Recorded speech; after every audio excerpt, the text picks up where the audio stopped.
Hello everyone, welcome to my kitchen. તો મિત્રો આજે હું તમારી સાથે શેર કરવાની છું લાલ મરચાંની શેકેલા મરચાંની રેસીપી. તો આ શેકેલા મરચાં ખાવાની ખૂબ જ મજા આવે તેવા છે.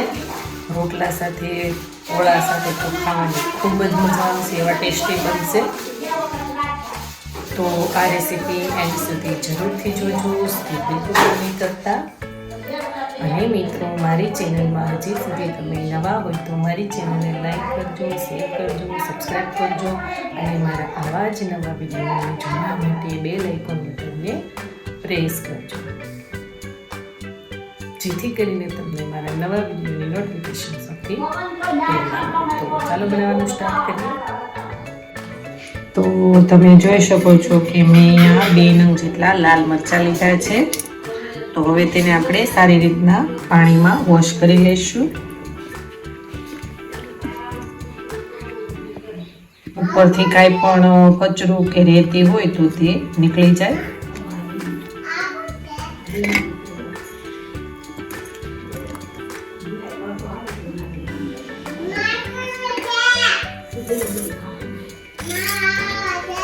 હવે તેને આપણે કોટનના કપડાથી આ રીતના લૂછી લેવાના છે, એટલે કે સાફ કરી લઈશું આ રીતનાથી.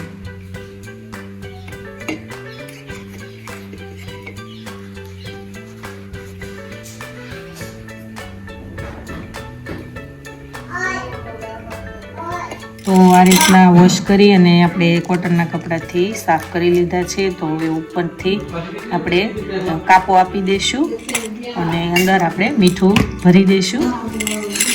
તો આ રીતના આપણે મરચાંને છરીના મદદથી વચ્ચેથી કાપો આપી દેવાનો છે. 2 મરચાંને આ રીતના કાપા આપી દઈશું.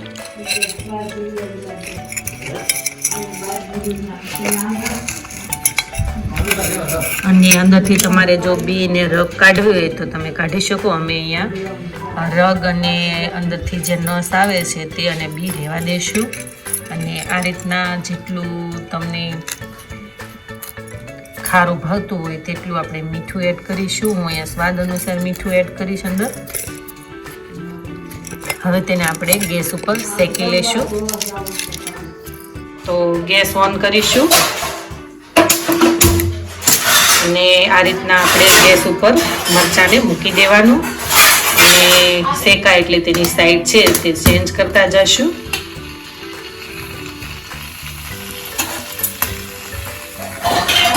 તો આ રીતના તેની સાઈડ છે તે આપણે ચેન્જ કરવાની, એટલે બધી સાઈડ આપણું મરચું છે તે શેકાઈ જાય.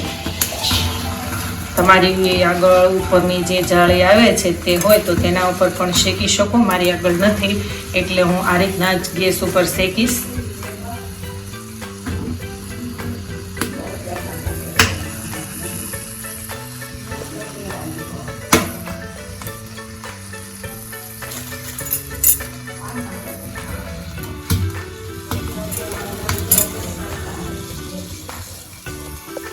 તો હવે આપણું જે મરચું છે તે શેકાઈ ગયું છે.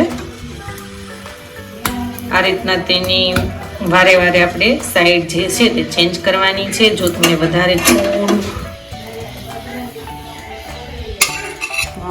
શેકેલું ભાવે તો વધારે શેકવાનું. હું અહીંયા થોડું મીડિયમ એવું શેકું છું. હવે આપણે બંને જ મરચાં, તો હવે આ રીતના આપણે મરચાંને બંનેને શેકી લેવાના છે.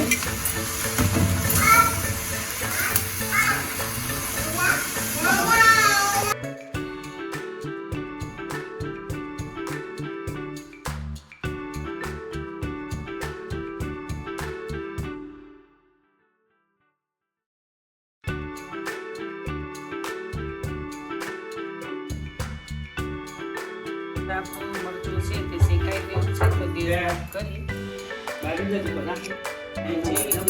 લઈશું.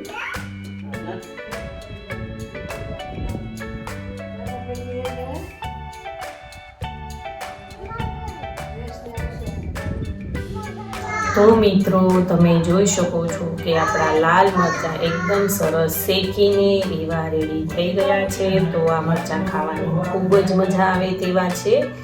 શેકીને ખૂબ જ ટેસ્ટી એવા લાગશે. તો મિત્રો આ રેસીપી ઘરે બનાવવાની જરૂર ટ્રાય કરજો. ખૂબ જ ટેસ્ટી અને સ્વાદિષ્ટ એવા લાગશે. અને મિત્રો હવે આપણે નવા વિડીયો સાથે મળીશું. Thank you for watching. By.